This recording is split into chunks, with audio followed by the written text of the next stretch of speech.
ताज महल का कीमती पत्थर और आराइशी सामान उतार लिया जाए और उसे इंग्लिस्तान भेजकर नीलाम कर दिया जाए।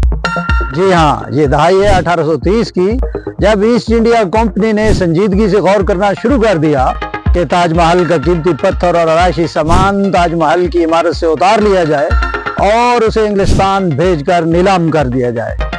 सोचिए कि गवर्नर जनरल लॉर्ड विलियम बेंटिक्ट अपने इस मंसूबे में कामयाब हो जाते तो ताजमहल का हुलिया क्या होता? शायद इस तरह होता। आज दुनिया को ताजमहल की खूबसूरती का इल्म ना होता। तारीख की किताबों में ताजमहल की खूबसूरती पढ़कर कोई इस पर यकीन कर लेता और कोई उसे माज अफसाना समझता। ताजमहल तो इस गंभीरता से बच गया और आज दुनिया के 7वें अजूबे के तौर पर दुनिया भर की सयाहों की तवज्जो का मरकज है। लेकिन अफसोस कि लाहौर की ऐसी एक तारीखी इमारत तारीख के जबर से और कुछ किरदारों के जुल्म से ना बच सकी और आज इस हालत में खड़ी है। जी हाँ, हम बात कर रहे हैं आसिफ खान के मकबरे के बारे में। इसकी खूबसूरती बयान की जाए तो शायद आपको मुबालगा लगे और आप इसे यकीन ना करें और इसे माज अफसाना समझ लें। लेकिन दोस्तों, ये अफसाना नहीं है।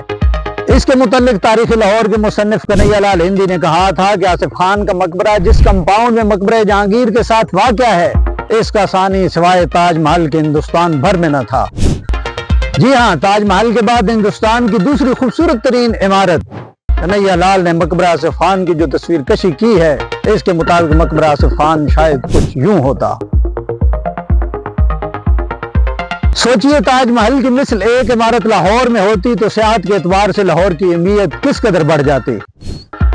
मकबरे जहांगीर के साथ वाक़या मकबरा आसिफ खान के साथ आखिर क्या हुआ कि ये इस हाल को पहुंच गया? कन्हैया लाल ने इस पर तारीख लाहौर में तफसील से रोशनी डाली है। आइए इस वीडियो में इसका जायजा लें।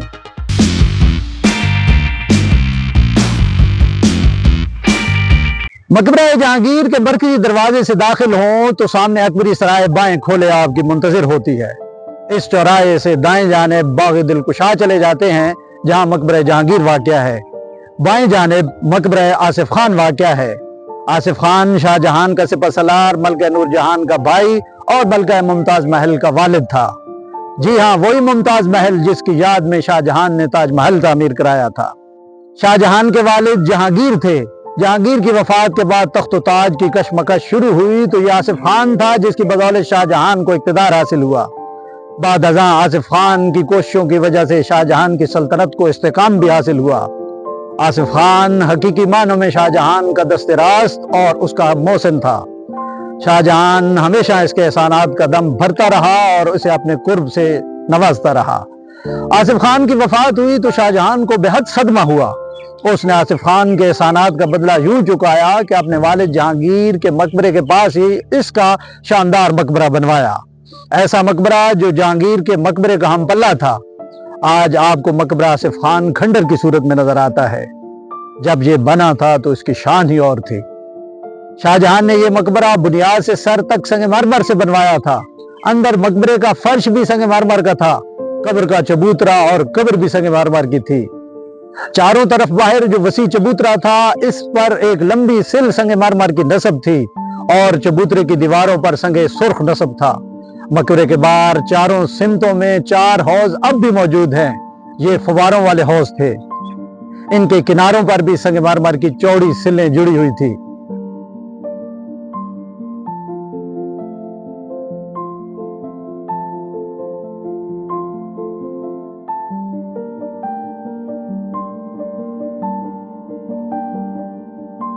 मकबरे के बाहर जो हश्त पहलू नहर है, ये मकबरे के गिर्द गोया तवाफ करती थी।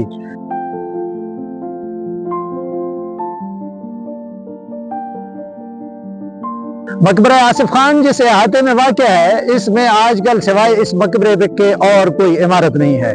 ये अहाता दरअसल खूबसूरत बाग था। ये इतना वसी था कि इसके लिए 3 बीघा जमीन वक्फ की गई थी। इसमें हाफिज खाना और मतबा खाना की इमारतें भी थी। हाफिज खाना में हुफ़ाज़ इकराम बैठे कुरान पाक की तिलावत किया करते थे। कन्हैया लाल हिंदी के मुताबिक मकबरा आसिफ खान में चांदी सोने की कंदीलें, झाड़ फानूस और फर्श वगैरह मकबरा जहांगीर से कुछ ही कम था। ये मकबरा इस हालत को आखिर कैसे पहुंचा? कन्हैया लाल ने इस पर तफसील से रोशनी डाली है। इस मकबरे की बर्बादी का आगाज रंजीत सिंह से पहले लाहौर के 3 हाकिमों सरदार लहना सिंह, सूबा सिंह और गोजर सिंह के जमाने में हुआ। ये 3 मिसलों के सरदार थे और उन्होंने लाहौर पर मुश्तरका तौर पर हुकूमत की। उन्होंने मकबरा आसिफ खान में से चांदी सोने की कंदीलें, झाड़ फानूस उतार लिए और फर्श उखाड़ दिया, और तो और वो उसके दरख्त तक काट कर ले गए। हाफिज खाना और मतबख खाना जैसी इमारतें तबाह बर्बाद कर दी गईं। तमाम बाग कफे दस्ते मैदान बन गया। कन्हैया लाल के मुताबिक 4 दीवारी और मकबरे की छत और दीवार वगैरह इसलिए महफूज रहे क्योंकि ये बेहद मुस्तहकम थे। तस्वीर में आप मकबरे की एक दीवार की मोटाई मुलाहिजा कर सकते हैं। सरदार लहना सिंह, सूबा सिंह और गोजर सिंह के बाद रंजीत सिंह बरसर इख्तिदार आया। कन्हैया लाल के मुताबिक रंजीत सिंह अमृतसर के लिए पत्थर की उसे जरूरत पड़ी, नीज उसने हुजूर बाग की तामीर कराई। इस वक्त इसने मकबरे का पत्थर उतारना शुरू कर दिया। मकबरा इस बेहतियाती से उखाड़ा गया कि मकबरा एक खंडर की सूरत बन गया। सीढ़ियों का पत्थर इस बेरहमी से उतारा गया कि सीढ़ियां मुनहदिम हो गईं। कब्र के तावीज पर 99 नाम बारी ताला के लिखे हुए थे, इसलिए यानी कि किसी काम का ना था, इसे उखाड़ कर फेंक दिया गया। इस मकबरे के 8 दरवाजे हैं। हर एक दरवाजे की संगीन दहलीजें ऐसी बुरी तरह से निकाली गईं कि दरवाजे बिल्कुल मुनहदिम हो गए। कन्हैया लाल ने अफसोस करते हुए लिखा कि बनाने वालों ने लाखों रुपए सर्फ करके इसे बनाया, लेकिन गिराने वालों ने सिर्फ पत्थर के लालच में बेरहम होकर इसे गिरा दिया। अंग्रेजों के दौर में मकबरे की बहाली का कुछ काम शुरू हुआ। मकबरे के बाहर हौज और नहर की मिट्टी तोदों से दब चुकी थी। किसी को इसके बारे में कुछ पता ना था। बाग का कुछ हिस्सा शादरा के एक सिख खानदान के कब्जे में था। हुकूमत ने इसे मुआवजा देकर उससे वागुजार करवाया और फिर इसे बाग में शामिल कर लिया। नहर और हौज को साफ कर दिया गया। कब्र का तावीज दोबारा कब्र पर लगा दिया गया। रंजीत सिंह सेकुलर और बड़ा मुदब्बिर हुक्मरान था। हैरत होती है कि उसने तारीखी इमारतों के ज़िमन में किस बेहतियाती और अफसोसनाक तर्ज अमल का मुजाहरा किया। अगर रंजीत सिंह और इससे पहले 3 मिसलों के दौर में इस तारीखी इमारत को नुकसान ना पहुंचाया होता तो ताजमहल की मिसल लाहौर में एक तारीखी इमारत से स्याह अपनी आंखें सेक रहे होते।